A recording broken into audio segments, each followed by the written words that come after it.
우리 성경 말씀 호세아서 1장 1절에서 5절 말씀을 합독하겠습니다. 우시아와 요담과 아하스와 히스기야가 이어 유다 왕이 된 시대, 곧 요아스의 아들 여로보암이 이스라엘 왕이 된 시대에 브레이의 아들 호세아에게 임한 여호와의 말씀이라. 여호와께서 처음 호세아에게 말씀하실 때에 여호와께서 호세아에게 이르시되 너는 가서 음란한 여자를 맞이하여 음란한 자식들을 낳으라. 이 나라가 여호와를 떠나 크게 음란함이니라 하시더라. 이에 그가 가서 디블라임의 딸 고멜을 맞이하였더니 고멜이 임신하여 아들을 낳음에 여호와께서 호세아에게 이르시되 그의 이름을 이스라엘이라 하라. 조금 후에 내가 이스라엘의 피를 예후의 집에 갚으며 이스라엘 족속의 나라를 폐할 것임이니라. 그날에 내가 이스라엘 골짜기에서 이스라엘의 활을 꺾으리로다. 아멘. 제가 40대 초반에 호세아서 강해 설교 그런 책을 출판했습니다. 그랬더니 그 책이 인연이 되어서 대한신학교에서 소선지서를 강의해 달라고 요청이 왔습니다. 호세아서가 소선지서에 속하거든요. 그래서 그 책이 인연이 되어서 대한신학교에서 6개월 동안 호세아서를 중심으로 해서 학생들에게 강의를 한 적이 있습니다. 그 강의를 그대로 설교할 수는 없으니까 호세아서가 상당히 어려운 성경입니다. 제가 쉽게 풀어서 설교하도록 그렇게 하겠습니다. 한 가정에서 이 자녀가 타락했다는 것은 부모에게 있어서는 더없는 고통이 되는 것입니다.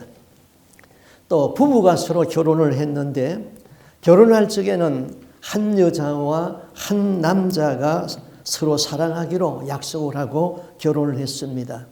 그런데 살다가 약속이 파기가 되었습니다. 그래서 헤어져야 하는 그 고통은 당해보지 아니한 사람은 알 수가 없습니다. 이 시대에는 하도 많이 헤어지기 때문에 예사일이 되었습니다마는 옛날에는 더 없는 고통이었습니다. 지금도 이 헤어져야 하는 당사자에게는 수없는 날들을 고민해야 하는 아픔과 괴로움이 있죠. 마찬가지로 하나님과 우리 사이는 아버지와 아들의 관계입니다. 또 성경은 신랑과 신부의 관계로 표현을 했습니다. 예수님은 신랑이고 우리는 그의 신부라고 그랬습니다. 그런데 신부된 우리가 신앙의 정절을 지키지 못하고 부정한 행위를 하고 있습니다. 이거는 신랑이 되시는 예수님에게 더 없는 고통이 되는 것입니다. 여러분, 하나님도 마음이 아프실까요? 하나님도 인격자라고 그랬습니다. 인격을 지니신 하나님이시죠.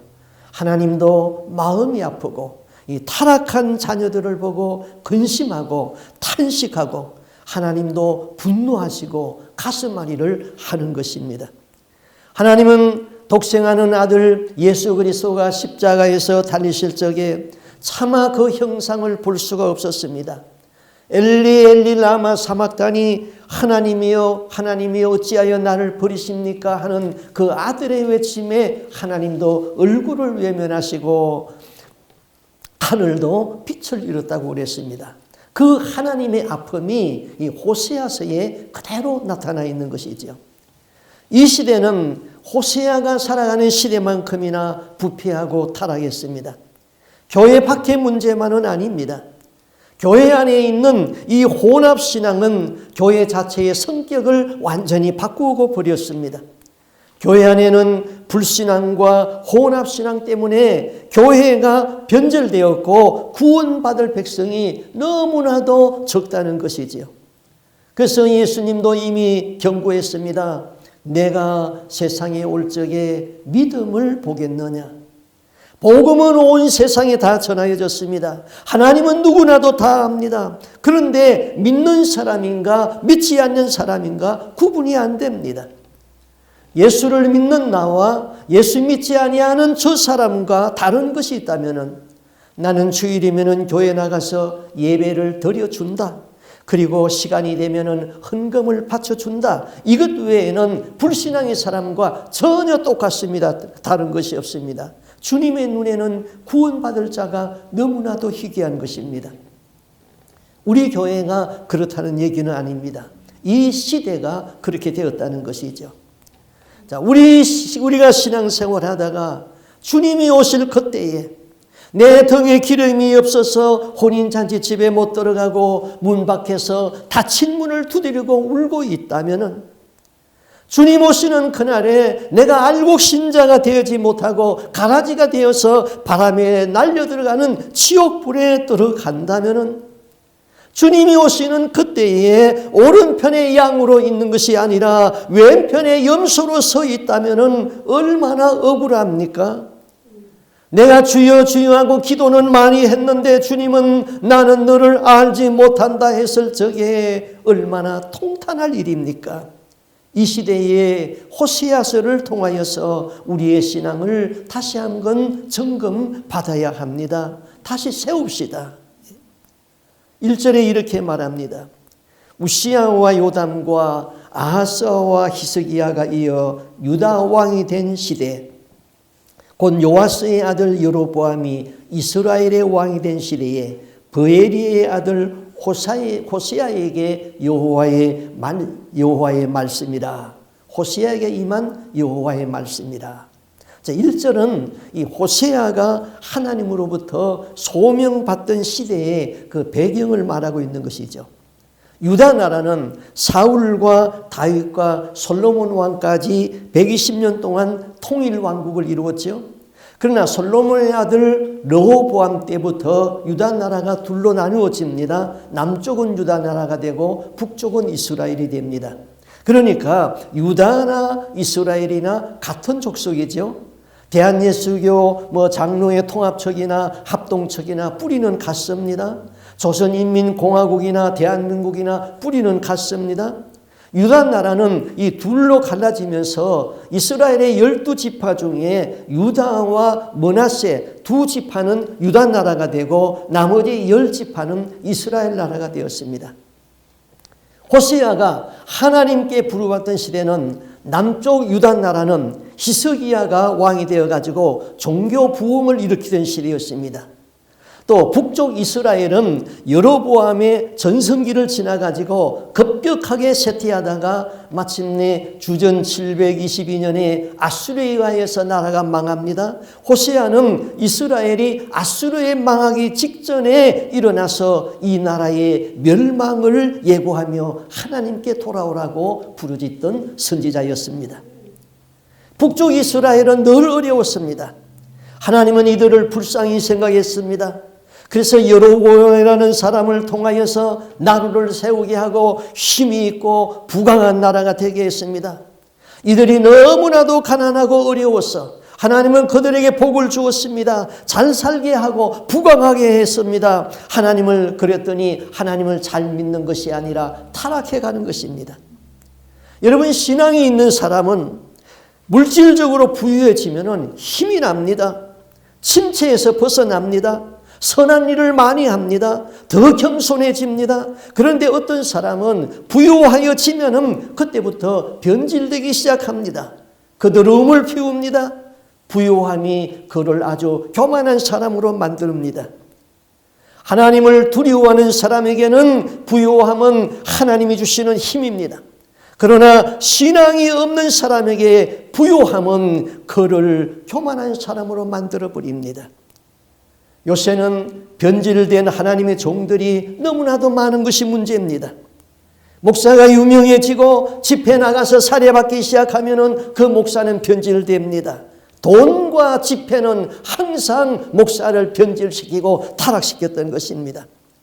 집회하고 돈 받았으면 복음을 돈 받고 파는 것이지요. 복음을 상품화시킨 것입니다. 능력을 받고 기도해주고 돈 받았다면 불법을 행한 것이지요. 신방 가서 예배 드려주고 그 돈 신방 헌금 받아가지고 자기가 쓰고 있다면 이런 것은 다 불법을 행하는 것이죠. 그러나 이런 것이 지금 이 시대에 보편화되어 버렸다는 사실이지요. 너희는 거저 받았으니 거저 주라는 한 말씀을 범죄했습니다. 변질된 종들은, 변질된 성도들은 첫사랑을 회복하기 전에는 절대로 구원받을 수가 없습니다. 여러분, 첫사랑이 뭡니까? 에베소 교회를 향하여서 어디서 떨어졌는지 첫사랑을 회복하라고 예수님이 경고를 했죠. 뭐 우리는 첫사랑 생각하기를 예수 믿을 적에 처음 뜨거울 때 가진 그 마음, 그게 첫사랑이다. 아니에요, 그런 것이.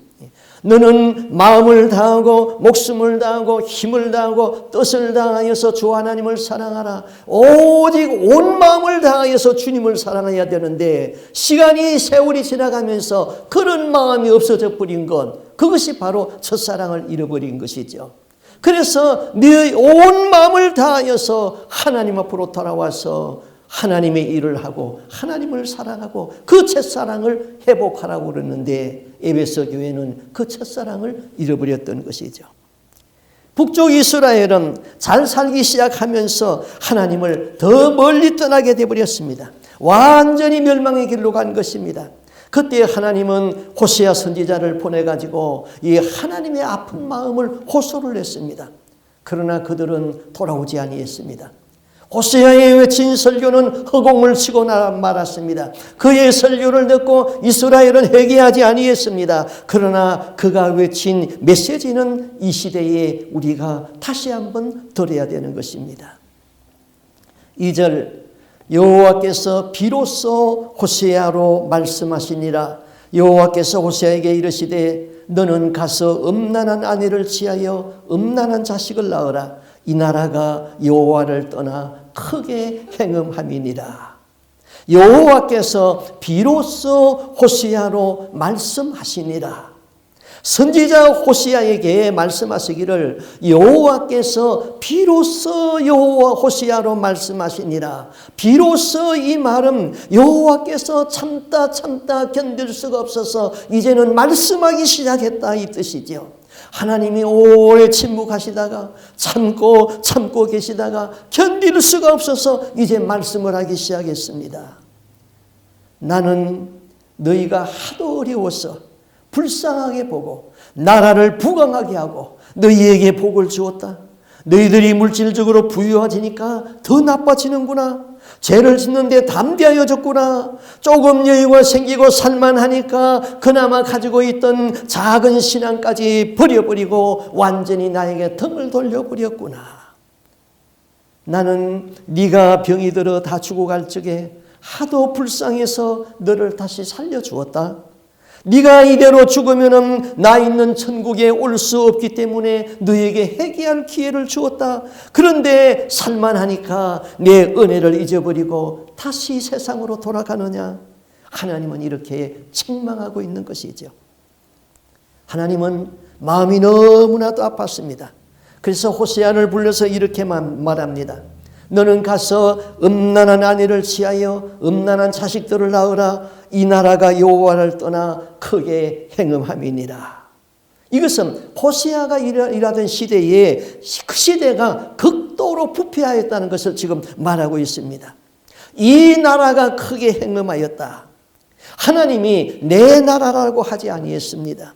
하나님께서 이스라엘 백성을 부를 적에는 언제든지 내 나라, 내 백성 그렇게 말했습니다.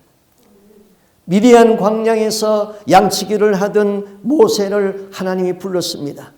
하나님이 모세에게 이렇게 말합니다. 내 백성 이스라엘 자손을 애굽에서 인도하여 내라. 하나님은 내 백성이라고 그랬습니다. 하나님의 백성입니다. 그런데 그 백성이 광야에 나왔습니다. 모세가 시내산에 올라가서 하나님의 율법을 받습니다. 모세는 40일을 그 산에 있었죠. 모세가 드디어 내려오니까 그 백성들은 산 밑에서 금송아지를 만들고 이것이 우리를 인도하여 낸 신이다 하고 금송아지를 찬양했습니다. 모세가 준 계명은 제1계명 주 너의 하나님만 섬기라. 제2계명 우상을 만들지 말고 거기에 절하지 말라. 제3계명 하나님의 이름을 망령되이 부르지 말라. 그런데 그 사람들은 이 계명에 아주 정면으로 도전했습니다. 우상을 찬양합니다. 이것이 우리를 인도하여낸 신이라고 그랬습니다. 그때 하나님은 그 백성을 내 백성이라고 부르지 아니했습니다. 출애굽기 32장 7절에 보니까 여호와께서 모세에게 이르시되 너는 내려가라. 네가 애굽 땅에서 인도하여낸 네 백성이 부패하였다 그랬습니다. 금송아지 섬기는 그 백성을 향하여서 내 백성이라고 하지 아니하고 네가 애굽 땅에서 인도하여낸 네 백성이라고 그랬습니다. 내 백성, 하나님의 백성이라면 그렇게 타락할 수가 없습니다. 그렇게 속히 하나님의 계명을 버릴 수가 없습니다. 우리는 지금 하나님의 백성입니까? 하나님이 내 백성 하면은 하나님이 복을 주시고 책임을 주십니다. 그러나 이 백성 하면은 심한 거부감을 나타내고 있는 것입니다. 저희 딸이 목회하는 딸이 굉장히 영적입니다. 얼마 전에 전화 통화를 했어요. 근데 우리 딸은 기도하면서 성령의 음성을 가슴에서 듣고 그래요. 근데 시어머님도 은퇴하셨는데 목사님 사모님이에요.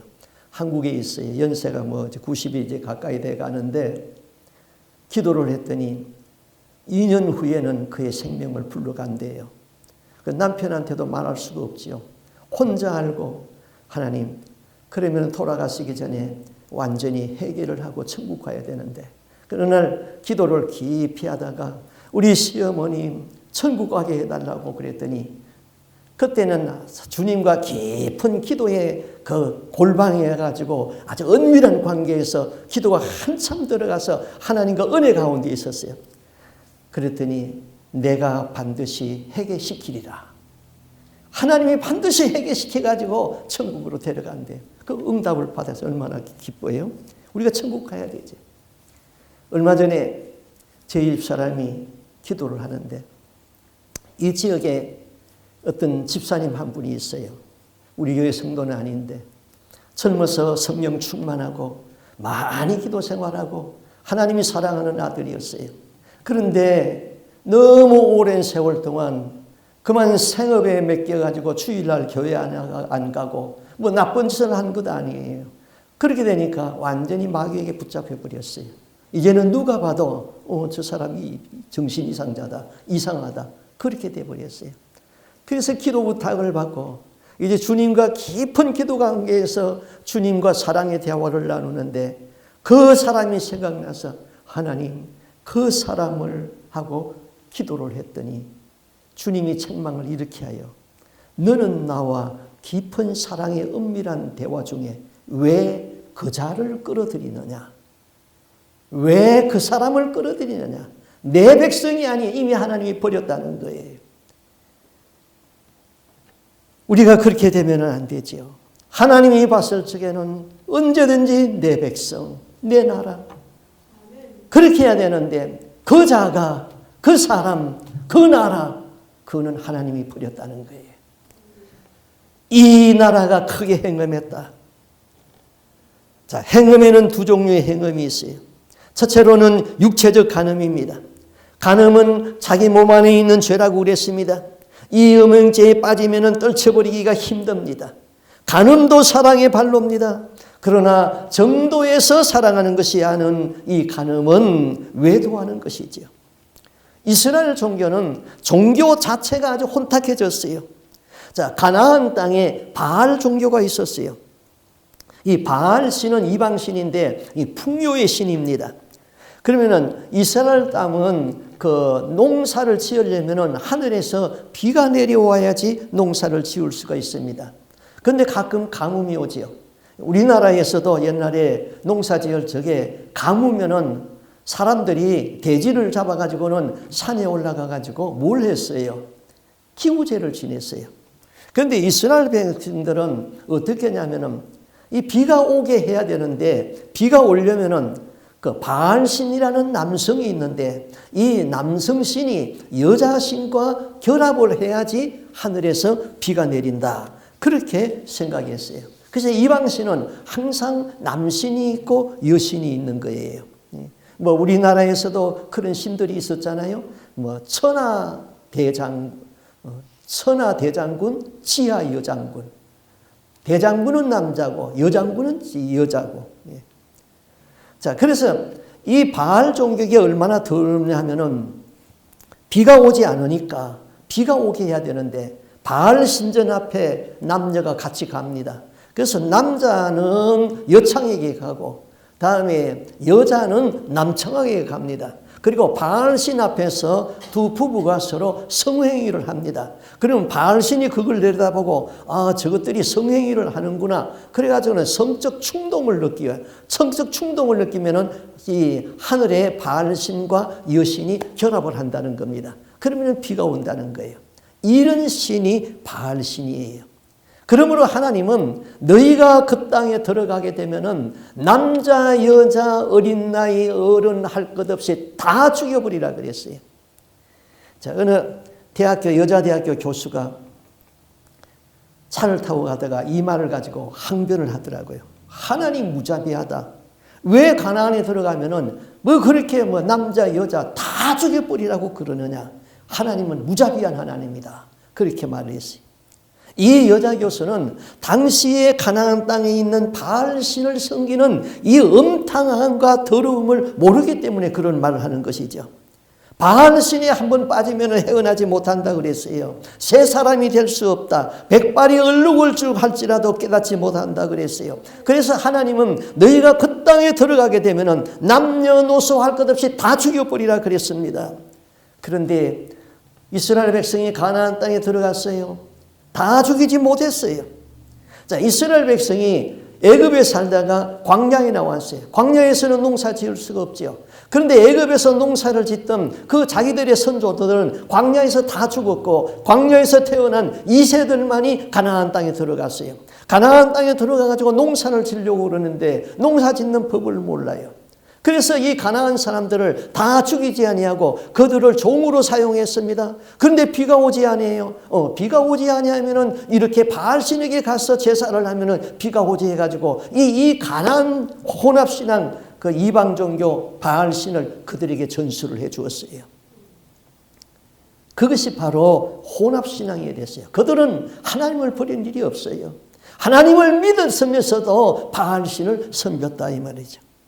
오늘날 기독교 안에는 얼마나 많은 바알신이 들어와 있는지 모릅니다. 하나님의 이름으로 죽은 자를 갖다 놓고 예배드리고 있습니다. 하나님의 이름으로 죽은 자를 기념해서 추모 예배를 드리고 있습니다. 하나님의 이름으로 선행을 하면서 자기의 의의를 드러내고 있습니다. 하나님의 이름으로 능력을 행하고 그 다음에 부흥회를 하고 돈을 받고 있습니다. 하나님은 믿는데 그 안에 구원받을 수 있는 사람들은 없어졌습니다. 다 신앙이 혼탁해져 버렸습니다. 바알 종교가 되었고 혼합주의 신앙이 되었고 종교다운주의 신앙이 되어버렸습니다. 그 다음에 두 번째 영적인 행음이 있다고 그랬죠. 신앙은 하나님과 우리와의 결혼이에요. 예수 그리스도는 우리의 신랑이고 우리는 그의 신부입니다. 예수보다 더 좋은 것이 있다면 가늠하는 거예요.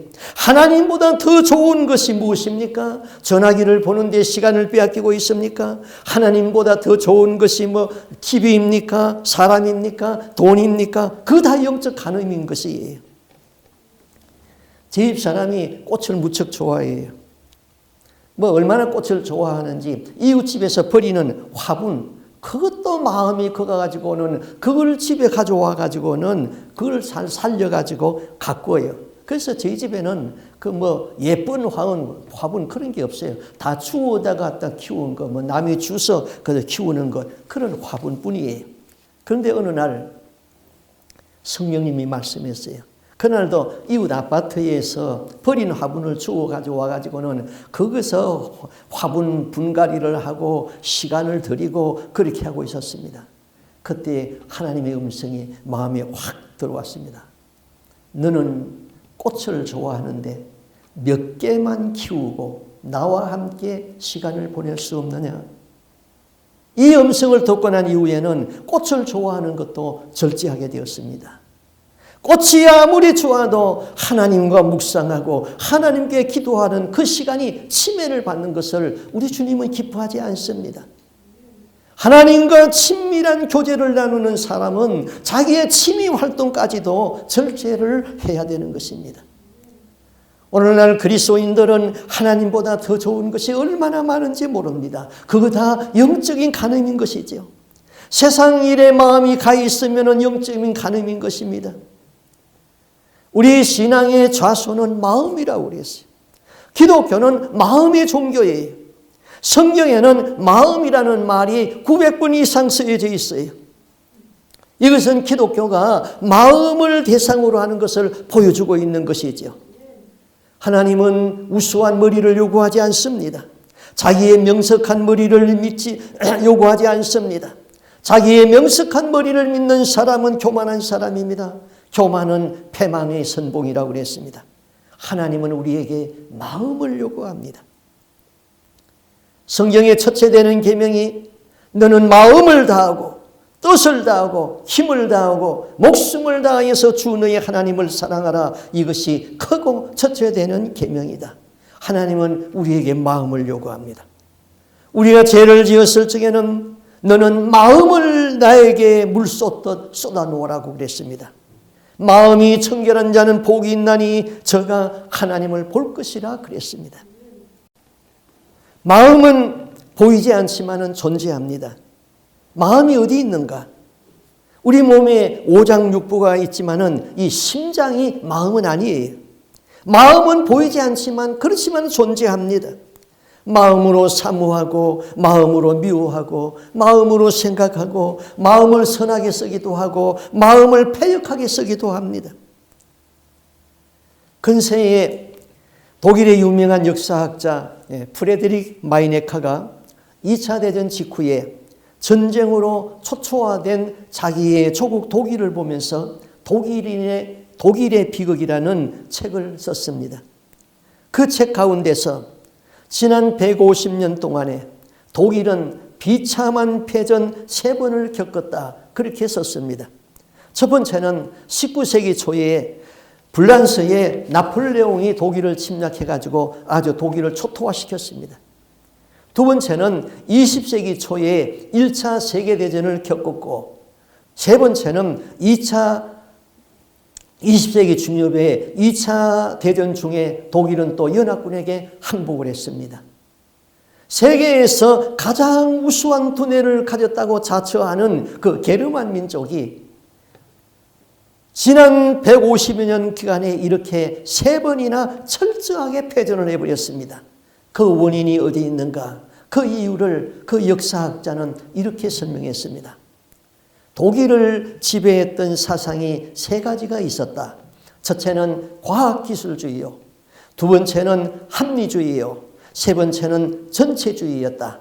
이 3가지 사상은 전부 인간의 두뇌를 의존한 사상이다. 프레드릭 마이네카는 결론 짓기를 독일의 패전은 마음에 의해서가 아니라 두뇌에 의하여서 지배되어지기 때문에 독일은 패전할 수밖에 없었다. 그렇게 결론을 지었습니다. 사람이 자기 두뇌를 의지하면 필경은 망합니다. 그래서 전에는 IQ를 중요시하게 생각했습니다. 그러나 지금은 EQ 감정을 더 중요하게 생각합니다. IQ가 머리에서 나온 것이라면 EQ는 가슴에서 마음에서 나오는 것입니다. 마음을 바로 쓰고 마음의 발로인 자기 양심의 후원을 얻는 사람은 의로운 사람이 될 수 있습니다. 성경은 여러 가지 마음을 말했습니다. 착한 마음, 청결한 마음, 선한 마음, 깨진 마음, 상처받은 마음, 패역한 마음, 강팍한 마음, 화인 맞은 마음, 묵은 마음 그랬습니다. 성경은 패역한 마음을 고치고 묵은 마음의 밭을 기경하라. 선한 마음, 어려운 마음을 가져라. 잠언 23장 26절에는 내 아들아 네 마음을 나에게 주며 네 눈으로 나의 길을 즐거워하라. 내 마음에는 오직 하나님 한 분만이 있어야 되지요. 다른 건 마음에 가지고 있으면 그거는 영적인 간음인 것입니다. 3절에 이렇게 말합니다. 이에 저가 가서 디블라임의 땀을 고매를 취하였더니 저가 잉태하여 아들을 낳으매 자, 호세아가 음란한 아내의 고멜을 취하여서 하나님의 말씀에 순종해서 결혼을 했습니다. 당시 율법에는 이 선지자나 지하장은 결혼할 적에 과부나 장녀와 결혼하지를 못하게 하고 정결한 처녀와 결혼을 하도록 했습니다.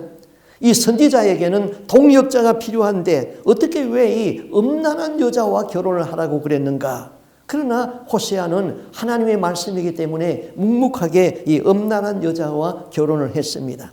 4절, 여호와께서 호세아에게 이르시되 그 이름을 이스라엘이라 하라. 조금 후에 내가 이스라엘의 피를 예후의 집에 갚으며 이스라엘 족속의 나라를 피할 것임이니라.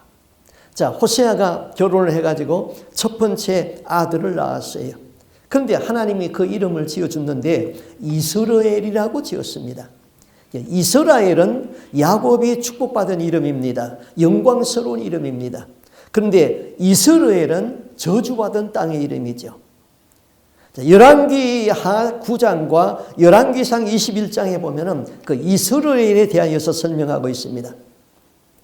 자, 이스라엘 나라의 열왕들 중에 북쪽 이스라엘 나라의 많은 왕들 중에 가장 악한 왕이 하나 있었는데 그 왕의 이름이 아합이라는 왕입니다. 아합 왕의 아내가 이세벨입니다. 이세벨은 그 시돈 사람 시돈의 왕 그 옛 바알이라는 사람의 딸이었어요. 그러니까 이 여자가 이스라엘 아합 왕과 결혼을 했는데 결혼할 적에 자기 아버지가 섬기던 바알 신을 이스라엘에 가지고 왔습니다. 그리고 이세벨이 자기 남편을 조종을 하기 시작합니다. 이스라엘에 선지자가 많이 있었는데 하나님 믿는 선지자들을 다 죽여버렸습니다. 그리고 바알을 섬기는 선지자들을 세우고 국가에서 봉급을 주었습니다. 하나님이 진노해가지고 그 땅에 3년 6개월 동안 비가 오지 아니하도록 했죠. 1년만 비가 오지 아니해도 산천 초목이 다 마르는데 3년 6개월 동안 비가 오지 아니했으니 전 국토는 피폐해지게 되는 것이죠. 그런데 어느 날 아합 왕이 외출을 했어요. 자기 왕궁 근처에 나봇이라는 사람이 포도원이 있는데 그 포도 농사가 아주 잘 되었습니다. 아합 왕이 그 포도원 밭에 대해서 욕심이 생겼어요. 그래서 사람을 보내가지고 나봇에게 내가 돈을 달라는 대로 줄 테니까 그 포도밭을 나에게 팔으라 그랬어요. 자, 30절 말씀은 하나님이 예후를 칭찬했어요.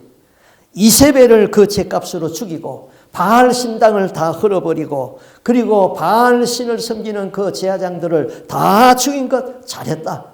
그래서 내가 네 자손을 4대 동안 왕이 되게 하겠다 그랬습니다. 그러나 그 31절 말씀은 이제 다시 심판을 말합니다. 예후가 전심으로 이스라엘 하나님 여호와의 율법을 지키지 아니하였으며 여로보암이 이스라엘로 범죄하게 한 그 죄에서 떠나지 아니하였다. 그래서 이스라엘의 피를 예후의 집에 갚는다는 것이죠. 예후는 바알신을 다 청소한 것은 잘했는데 금송아지를 섬기는 그거는 그냥 그대로 놔두었어요. 그래서 4대 후에는 그 이스라엘 땅을 멸망시키는 그 피를 너희 집에 또 흘리게 하겠다 그러죠. 자, 하나님은 우리에게 말씀합니다. 내가 온전하니 너희도 온전하라. 하나님, 나는 90% 잘하고 있고요. 10%는 사람 아닙니까? 그냥 좀 봐주세요. 하나님 그거 용납합니까? 그렇지 않습니다. 내가 온전하니 너희는 온전하라. 내가 거룩하니 너희는 거룩하라. 하나님은 1%의 불순물도 허용하지 않는 것입니다. 하나님은 완전을 요구하는 것입니다. 우리는 하나님에게 책망받는 일이 없어야 됩니다. 완전해야 되는 것입니다. 전심으로 온 마음 다하여서 하나님을 사랑해야 되는 것입니다. 야고보는 말하기를 너희가 세상과 벗된 것이 하나님과 원수된 것인 걸 알지 못하느냐. 우리가 하나님보다 더 사랑하는 것이 있습니까? 그것이 바로 영적인 간음이요 행음인 것입니다. 5절에 그렇게 말합니다.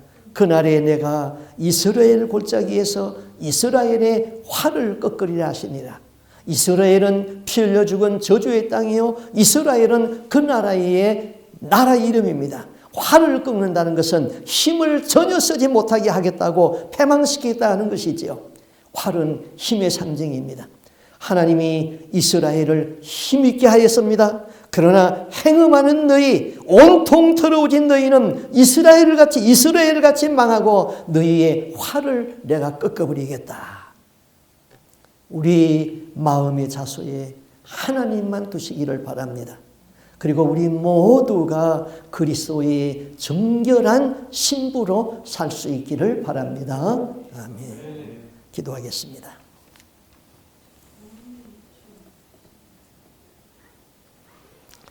주 하나님 아버지, 우리 마음의 자소에 오직 예수 그리스도만 품고 있기를 원합니다. 다른 것을 품으면 우리는 영적으로 가늠한 자라고 했습니다. 우리의 마음이 때로는 너무나도 부패하여져 있고 우리의 마음이 세상으로 기울어져 있습니다. 하나님이 이 묵은 마음의 밭을 말씀의 쟁기로 갈아엎게 하여 주옵시고 이 더러워진 마음의 밭을 성령의 불로 소멸시켜서 정결한 마음을 갖게 하여 주옵시고 예수 그리스도만 바라보고 예수 그리스도만 가슴에 품을 수 있는 거룩한 신부가 될 수 있도록 주님 임재하여 주시옵소서. 오늘날 이 시대에는 호세아가 살아가던 시대만큼이나 부패하고 더럽고 타락해졌습니다. 교회 안에서도 하나님을 잘 믿는다고 하지만은 아지 못하는 바알의 세력에 다 붙잡혀가지고 하나님 앞에서 구원받을 백성이 심히 적기 때문에 호세아를 불러서 말씀하시던 주님, 오늘도 호세아와 같은 사명을 가지고 외치는 자를 찾고 있습니다. 우리로 하여금 깨어나게 하여 주시옵소서. 이대로 가다가는 하나님 주여 주여 하고 기도는 많이 했는데 천국 문 앞에서 문은 닫혀 있고 내가 의로운 양인 줄 알았는데 천국 문 앞에 심판대에 가보니 나는 왼편에 염소가 되어 있었고 나는 진실한 알곡신자로 천국 곳간에 들어갈 줄 알았는데 나는 가라지 신앙이 되어서 지옥불에 던져줄 수밖에 없습니다. 깨닫지 못하는 이 백성에게 하나님의 말씀을 통하여 성령을 통하여 깨닫는 역사가 나타나게 하시고 회개하여서 하나님 앞으로 돌아오게 하여 주옵시고 여기에 있는 우리 성도들은 한 사람도 구원에서 낙오되지 아니하고 다 천국에 들어갈 수 있는 알곡신자가 되고 순종하는 양이 되게 하여 주옵시고 내 등에 등불을 켜게 하여 주시옵소서. 우리의 마음에 오직 예수님만 있기를 원합니다. 다른 것 있으면 다 소멸시켜 주시옵시고 죽는 그날에도 주님 한 분 붙들고 천국문에 이르게 하여 주시옵소서. 존귀하신 예수님 이름으로 기도하옵나이다. 아멘. 많은 사람들 참된 진리를 모른 채 주님 곁을 떠나갔지만 우리 다 함께 박수 치면서 주님 찬양합니다. 내가 만난 주님은 참 사랑이었고 진리였고 소망이었어.